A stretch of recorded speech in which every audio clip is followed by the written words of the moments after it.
Line லயனா dates, இது தரும் ஆரோக்கியம் இயற்கையானது. லயனா பிரீமியம் டேட்ஸ். மதுரை மத்திய சட்டமன்ற தொகுதி களம் பரபரப்பாகிறது.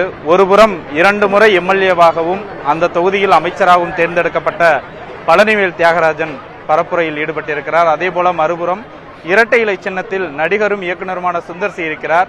இவர்கள் இருவருக்கும் மத்தியில் தமிழக வெற்றி கழகத்திலிருந்து முஸ்தபா போட்டியிடுகிறார். இந்த களம் எப்படி இருக்கிறது என்பது குறித்து அவரிடமே கேட்கலாம். சார் வணக்கம். 2 பெரிய பிரபலங்கள், ஒன்னு அரசியல் பின்னணி கொண்ட குடும்பத்தை சார்ந்த ஒரு அமைச்சர் போட்டியிடுறாரு 3வது முறையா. சுந்தர் சி உங்களுக்கு தெரியும். நீங்க இந்த 2 பேரை எப்படி சமாளிச்சு இந்த களத்தை உங்க களமா மாத்த போறீங்க? சுந்தர் சி எனக்கு தெரியும், மதுரை மக்களுக்கு தெரியுமா? சுந்தர் சி அரசியல் களத்தில் இதுக்கு அவர் வேட்பாளரை அறிவிக்கிறதுக்கு முன்னாடி அவர் என்ன அரசியலை பேசுகிறார் மக்கள் பார்ப்பாங்க. நான் கேட்குறேன், இப்போ மதுரையோட களம் 5 வருஷம் திமுக ஆட்சியில் இருந்திருக்கு. ஏற்கனவே நீங்க கொள்ளக்கூடிய திமுக வேட்பாளர் பிடிஆர் அவர்கள் எதிர்கட்சியா இருக்கும் போது 5 வருஷம் பாத்தீங்கன்னா இங்க எம்எல்ஏ இருந்தார். அப்ப என்ன சொன்னார் நாட்டு மக்கள்கிட்ட? நான் பாத்தீங்கன்னா இந்த மதுரை மண்ணை சிங்கப்பூர் ஆக போறேன், நான் பிரான்ஸ் ஆக போறேன், ஏன்னா நான் அமெரிக்காவில் படித்தேன், நான் உயர் ரகமாக வாழ்ந்தேன், நான் இந்த நாட்டை அமெரிக்கா பாவனையில் கொண்டு போறேன்னு சொன்னார். அதுக்கு என்ன சொன்னார்? எனக்கு வாய்ப்பளிங்க, எங்க திமுக ஆட்சிக்கு வாய்ப்பளிங்கன்னார். மக்களும் வாய்ப்பளிச்சாங்க. அவர் ஆட்சி ஆகட்டில் முத்துவேல் கருணாநிதி ஸ்டாலின் அவர்கள் முதலமைச்சராக்குனாங்க. அமைச்சரவையில் அவர் நிதி அமைச்சராக இருந்தார். அதுக்கப்புறமா ப்ரொமோட் ஆகி இன்னைக்கு பாத்தீங்கன்னா ஐடி துறையில் சேர்ந்திருக்கிறார். அப்ப பிடிஆர் தியாகராஜன் அவர்கள் திமுக ஆட்சியில இருந்து இந்த மதுரை மக்களுக்கு, இந்த மதுரை மண்ணுக்கு என்ன செஞ்சாங்கன்னு மக்கள் பார்ப்பாங்க. ஏன்னா சிங்கப்பூர்ல இருக்கக்கூடிய சாலைகளும் இன்ஃப்ராஸ்ட்ரக்சர்களும் உயரகமான வசதிகளும் எப்படி இருந்ததுன்னு நீங்க அமைச்சர் பிடிஆர் அவர்கள் பார்த்திருப்பார். இன்னைக்கு மதுரையில் நான் இன்னைக்கு பிரச்சாரத்துக்கு போறேன். போற இடத்துல எல்லாம் பாத்தீங்கன்னா காவாத்தானா ரோடுக்கு வருது. சென்னை போன்றதெல்லாம் மழை பெஞ்சாதான் தண்ணி, காவா தண்ணி வெளியில வரும், அங்க இருக்கக்கூடிய அசுத்த தண்ணி வெளியில வரும். இன்னைக்கு எந்த இடத்துல நீங்க தத்த நதிய பிரச்சாரத்துக்கு போறோம், நீங்க கரிமேடு பிரச்சாரத்துக்கு போறோம், போற இடமெல்லாம் காவா தங்கி கொம்பி வருதுன்னு சொன்னா அப்ப பிடிஆர் அவர்கள் மதுரை மக்களுக்கு ஒண்ணுமே செய்யல. இது மதுரை ஒரு சாமானிய மண் இல்ல சார். இது பாத்தீங்கன்னா ஒரு கோவில் நகரம். வெளிநாட்டில் இருக்கக்கூடிய மக்கள் மதுரை மீனாட்சி அம்மனை வழிபடுறாங்க, தரிசிக்கிறாங்க. அப்போ ஒரு கோவில் நகரத்தில் ஒரு பிடிஆர் அவர்கள் இன்னைக்கு கோவிலை சுத்தி குப்பையும் குளமா இருக்குன்னா அதையே முறைப்படுத்தல. அப்ப மதுரை மக்கள் எப்படி வாக்களிப்பாங்க? இப்ப நான் புதுசா சொல்றாரு ஒரு ஸ்டெண்டு, நான் பாத்தீங்கன்னா கடந்த முறை செய்யல, இப்ப செய்யறேன்னு சொன்னா இது முழுக்க முழுக்க ஒரு ஹம்பக்கான வேலையை பிடிஆர் அவர்கள் செய்யறாரு. இன்னொன்னு என்ன பண்றாங்கன்னா ஒரு கட்டமைப்பு உருவாக்குறாங்க. அவர் கரைப்படையாத கை, அவர் ஊழலே செய்யாத கை, இது முற்றிலும் ஏமாற்றங்க.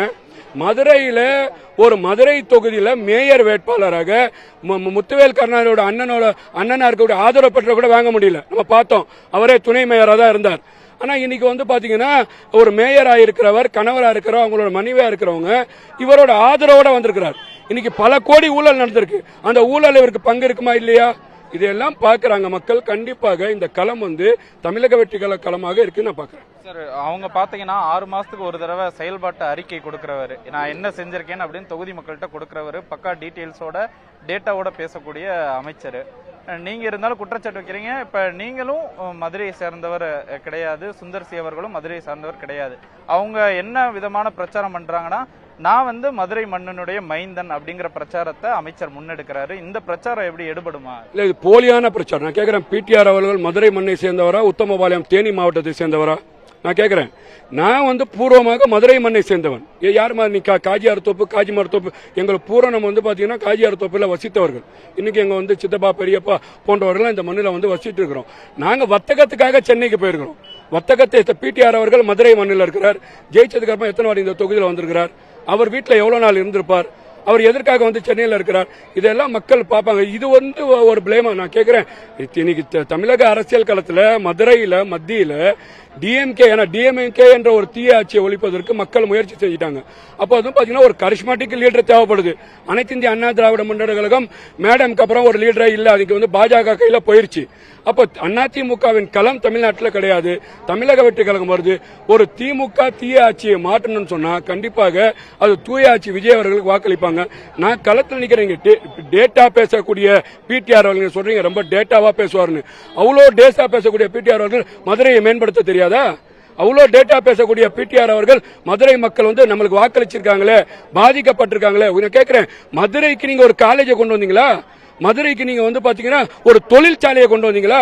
இங்க வந்து அன்றாட வேலை செய்து சாப்பிடக்கூடிய மக்கள், இவங்களுக்கு வாழ்வாதாரத்தை உயர்த்தினீங்களா? நீங்க தொழிற்சாலையை கொண்டு வந்திருந்தா அவங்க அந்த தொழிற்சாலையை போயிருப்பாங்க, வாழ்வாதாரம் உயர்ந்திருக்கும், அங்க வேலை கிடைச்சிருக்கும். அப்ப வேலையில்லாத திண்டாட்டம் எதையுமே செய்யாத பிடிஆர் அவர்கள், அவர் ஊழல் படாத கை, அவர் வந்து விவரம் தெரிஞ்சவன் சொல்வது மக்கள் பாக்குறாங்க.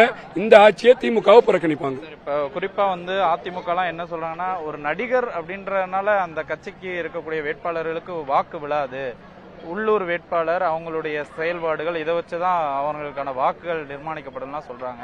அது அப்படித்தானே இருக்கும். நீங்க விஜயை மட்டுமே நம்பி இந்த களத்துல நிக்கிறது சரியா இருக்குமா சார்? நீங்க நடிப்பு துறை என்பது வந்து இன்னைக்கு வந்து புதுசு கிடையாது. மரியாதைக்குரிய மறைதர் கருணாநிதி அவர்கள் நடிப்பு துறையில இருந்து வந்தவர். நீ பார்த்திருப்போம், பராசக்தி போன்றதெல்லாம் வச்சதெல்லாம் பார்த்தோம். அதுக்கப்புறமா முத்துவேல் கருணாநிதி ஸ்டாலின் அவர்கள் நடிக்கலையா? இன்னைக்கு உதயநிதி அவர்கள் நடிக்கலையா? நீங்க அதிமுக கோட் பண்ண சொல்றேன். மேடம் ஜெயலலிதா எந்த துறையில இருந்து வந்தாங்க? மரியாதைக்குரிய எம்ஜிஆர் அவர்கள் எந்த துறையில இருந்து வந்தார்? இப்போ உங்க வேட்பாளரா போட்டிருக்கீங்களே, ஏன்னா மண்ணுக்காகவும் மக்களுக்காகவும் மலைக்காகவும் பேசினவர் அவரு. 10 நிமிஷத்துக்கு முன்னாடி வரைக்கும் அவர் ஒரு சமுதாயத்துக்கு மதுரைக்கு ஷூட்டிங் வந்திருப்பார். அப்ப நடிப்பரை வைத்து போற மாட்டாங்கன்னு சொன்னா, விஜய் அவர்கள் அரசியல் களத்துல ரசிகர் மன்றத்தை மக்கள் இயக்கமா மாத்துறார். அவர் மூஞ்ச வச்சு 100 இடத்துல வந்து ஜெயிக்கிறார். அது மட்டும் இல்லங்க, ஈழத்தமிழர் ஓடி போய் நிக்கிறார். தூத்துக்குடி பிரச்சனைக்கு ஓடி போய் நிக்கிறார். அனிதா மாணவி நீட்ல இருந்தா ஓடி போய் நிக்கிறார். என்ஆர்சி சிஏ பிரச்சனையா இஸ்லாமியர்களுக்கு ஒன்னா உடனே குரல் கொடுக்கிறார். வக்பு சொத்தமா குரல் கொடுக்கிறார். கீழடியா குரல் கொடுக்கிறார். அப்ப முழுக்க இந்த மண்ணை சார்ந்த விஷயத்தை தொடர்ச்சியாக தமிழக வெற்றிகழக மக்கள் விஜய் அவர்கள் சந்தித்துள்ளார். மக்கள் பார்த்துட்டு இருக்காங்க. ஒரு மாற்றம் தேவைன்றது மக்கள் உறுதி பண்றாங்க சார். சுந்தர் சி பிடிஆர் என்ன ஆவாங்கன்னு நினைக்கிறீங்க? இல்ல, இந்த தேர்தலில் கண்டிப்பா வந்து பாத்தீங்கன்னா மரியாதைக்குரிய தமிழக வெற்றிகழக விஜய் அவர்கள் அறிவிச்ச வேட்பாளர் எனக்கும் ஒரு பிடிஆர் அவர்களுக்கு போட்டி, அவர் 2வதா தள்ளப்படுவார். நாங்க களத்துல முந்துவோம், களத்துல முந்தி மக்கள் வாக்களிப்பாங்க. பிடிஆரோட தொகுதின்னு தெரிஞ்சுதான் உங்களை நிறுத்தினாரா? என்ன சொன்னாரு விஜய் உங்ககிட்ட? இது மாதிரி இது முக்கியமான தொகுதின்னு அவர் தெரிஞ்சிருக்கும், கட்டாயம் டேட்டா அனலைஸ் பண்ணி தான் உங்களை நிறுத்திருப்பாரு. என்ன சொன்னாரு உங்ககிட்ட? இல்ல, நான் என்ன கேக்குறேன், அவர் என்ன சொல்றாருன்னா 234 வேட்பாளரையும் மறைமுகமாக நீங்க இப்ப ஒரு எல்லா அரசியல் இயக்கம் நடத்துற மாதிரி நான் போட்டோ எடுக்கிறதுக்கு வந்து நேர்காணல் நடத்துறோம்னு சொல்ற விஜய் அவர்கள். யாரை நிப்பாட்டணும், யார் நின்னா ஜெயிப்பாங்க, யார் அங்க வந்து போனா நான் ஏன்னு கேட்டீங்கன்னா, அவர் ஒரு விஷயத்தை கோட் பண்றார். நீங்க மதுரை மத்தி விஜய் அவர்கள், மதுரை கிழக்கு விஜய் அவர்கள், மதுரை வடக்கு விஜய் அவர்கள், இது 234 தொகுதியிலும் மேடம் ஜெயலலிதா அம்மா அவர்கள் களத்தில் இருந்திருக்கிறாங்க. அப்போ வந்து இது பிடிஆர் வந்து ஒரு பெரிய பிம்பம், சுந்தர்சி ஒரு பெரிய பிம்பம் அப்படின்னு சொன்னா சார். எக்மோர்ல ஒரு சைக்கிள் கடைக்காரர் வந்து ஜெயிச்சு சட்டமன்றத்துக்கு போனார். ஒரு ஏழையிலிருந்து வந்தவர். மேடம் அவர்கள் வந்து ஜெயலலிதா அம்மா வாக்குறுதி கொடுத்து அவர்கள் முகத்துக்காக வாக்களித்து கொண்டு போனாங்க. அப்போ மக்கள் என்ன நினைக்கிறாங்க, ஆப்டர் கருணாநிதி அதுக்கப்புறமா மரியாதைக்குரிய ஜெயலலிதா அம்மா அவர்களுக்கு ஒரு சிறந்த முதலமைச்சர் தேவை, அது ஒரு பாத்தீங்கன்னா ஒரு கரிஸ்மாட்டிக் லீடர் தேவை. அந்த லீடர் அவர்கள் விஜய் இருக்கிறார். 234 தொகுதியில் அவர் தான் போட்டியிடுறார். இப்ப நான் வந்திருக்கேன்னு சொன்னா விஜய் அவர்கள் என்னை அமைச்சிருக்காரு, அவர் ஆட்சி பெற்ற வேட்பாளர் வாக்கு சேகரிக்கிறோம். விஜய் அவர்களுக்கு மக்கள் வாக்களிக்க முயன்று விட்டார்கள். கண்டிப்பாக இந்த பிரபலங்களை தாண்டி தமிழக வெற்றி கழகம் அறிவித்த வேட்பாளர்கள் வெற்றி பெறுவார்கள். லயனா டேட்ஸ், இது தரும் ஆரோக்கியம் இயற்கையானது. லயனா பிரீமியம் டேட்ஸ்.